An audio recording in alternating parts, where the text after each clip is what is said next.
Good afternoon, everybody. My name is Rebecca Escamilla, and I'm a biology professor at Northwest Campus of El Paso Community College. I'm also a participant of the Teachership Academy Phase 2, and my action research project is Guided Inquiry in Sustainability, Enhancing Student Knowledge of Desertification, Biodiversity, and Sustainability.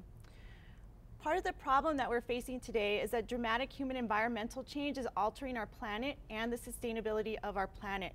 Because we live in this world and we are citizens of the planet, we are facing these environmental challenges that are projected to worsen in the future. What are these environmental challenges? The number one is climate change. The idea that increased greenhouse gases are bringing about this challenge. Our overdependence and over-reliance on fossil fuels, which then tie into the climate change scenario. Land cover change, the idea that we utilize the land that bring about its final degradation. And this degradation feeds into the food scarcity and food security issues that we face. Overpopulation of our planet and new and emergent diseases brought on by both climate change and overpopulation. In order to solve these environmental challenges, we must be informed of what they are and what the concept of sustainability is. We must also understand our role in the environment and how we can play a role to find solutions that will benefit our environment. In response to this situation, institutions of higher education have been challenged to play a critical role in educating our current generation of students to become the future generation of societal leaders and policymakers and decision makers to take these challenges and provide a solution for them. Support on these topics at these institutions of higher education have been declining in recent years across the United States. And El Paso Community College is no different. There have been few attempts in the biology courses to teach the students the concepts of the environmental challenges and sustainability. It also needs to be able to provide educational experiences that introduce these students to these topics and the concept of sustainability.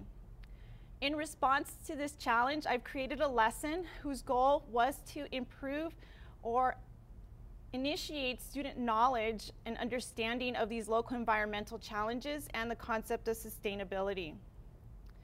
The question I had was, will this lesson be effective in allowing students to gain new knowledge on these topics?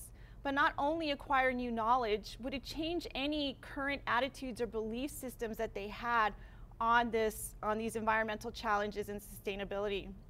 So during the spring 2015 semester, I utilized two Biology 1107 lab courses. One of them received the lesson that I developed, and this was my experimental group. The other one did not receive the lesson, and this was my control group. Those in the experimental group who received the lesson were introduced to both global and local environmental challenges.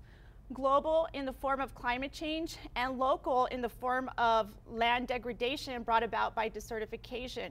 Students were informed that we lose a lot of the vital nutrients found in the soil and that this could lead to further plant life loss. There is a hypothesis that says some of these nutrients may get trapped underneath the canopies of shrubs, and they call this the islands of fertility hypothesis. So the question I asked my students was, is the soil underneath canopies more nutritious than the soils found in bare spaces between plant life? And so students were asked to develop a hypothesis and a methodology that tested the hypothesis and answered this question. So students went outside and collected soil, both from inner space and underneath shrub canopies, and utilized the soil to grow sunflowers for a period of 6 weeks, during which time they measured plant growth. The students were required to present their findings to their peers, but not only that, they also presented at local venues like the Northwest Science Cafe. Prior to the lesson, I gave both the control and experimental group a pre-test survey to assess any baseline knowledge and attitudes that they may have had on the topics. After the lesson was over, I gave both the control and experimental group a post-test survey to see if there was any impact that the lesson may have had on student learning and attitude changes. The survey itself was composed of two parts: the knowledge assessment which was a series of multiple choice questions based on the topics introduced, and also a survey on the attitude assessment that utilized a Likert scale and assessed students' belief systems on the topics as well. For the knowledge assessment, the content knowledge was scored as correct or incorrect for multiple choice selections, and then the mean and standard deviation of those scores were taken. For the attitude assessment, the survey was subdivided into these 5 subcategories where the means and standard deviations for those categories were taken, and then again to assess a total or overall attitude assessment, they were all combined and to take a mean and standard deviation. The means were assessed between pre and post tests and controlled and experimental group using independent 2-sample t-tests. I also utilized Cohen effect size scores to answer the following question: how effective was the lab in teaching these students new knowledge and changing their attitudes or belief? The scores were categorized below, and we were looking for those categories that had a large effect size. Here are the summary of my results. These graphs show content knowledge, ecological efficacy, and ecological appreciation. Everywhere you see 2 stars denotes significance at alpha equals 0.01, and anywhere you see 1 star denotes significance at alpha equals 0.05. For content knowledge and ecological efficacy, there was a significant difference between the pre and post test of the experimental group, but also a significant difference between the experimental and control group. What this means is that the lesson itself was effective in teaching students new concepts and ideas, and that they acquired this new knowledge. But in terms of ecological efficacy, students felt that they could take this knowledge and make changes in their life that benefits themselves and their environment.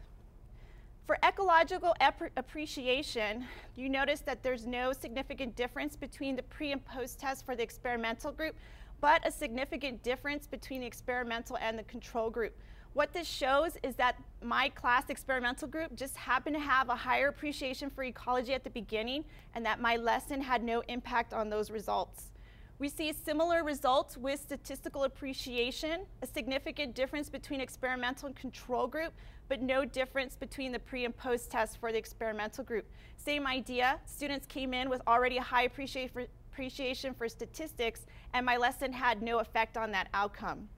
For statistical efficacy, there was no significant difference between control and experimental and between pre and post test. For the total attitude, so taking all attitude categories together, there is a significant difference between the experimental and control group, which shows that the lesson had a huge impact in changing the attitude of the students on the topics that they learned. For the total mean score, this took both attitude and knowledge assessment together. There was a significant difference between the pre and post test of the experimental group, and a significant difference between the experimental and control group. So overall, the lesson was effective in teaching students new knowledge, but also changing some of their attitudes or beliefs. For Cohen's effect size scores, you can see the categories that had large effect size were also the same categories that had a huge significant differences between the means. So there's a correlation there. For my overall assessment, the lesson did not improve student statistical efficacy and appreciation and ecological appreciation. However, it was beneficial and did show a significant impact on student learning in these topics of sustainability and environmental challenges, but also they were able to take this information and apply it in their lives to make choices that would be beneficial to the environment.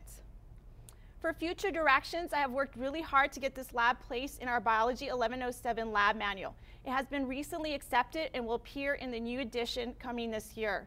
I would like to add a soil testing component that would look at the different nutrients found in the soil types, improve the statistical portion of the lesson, and add a skills assessment to the protocol that will see whether or not they actually gain this knowledge and can apply it efficiently. I would like to thank my mentor, Dr. Pacheco, for all his support throughout these last couple of years on this project, and also the Teachership Academy for supporting me throughout the years. I would also like to thank my Biology 1107 students for their willingness to participate in this project. Here are the references for my information, and thank you for listening to my presentation.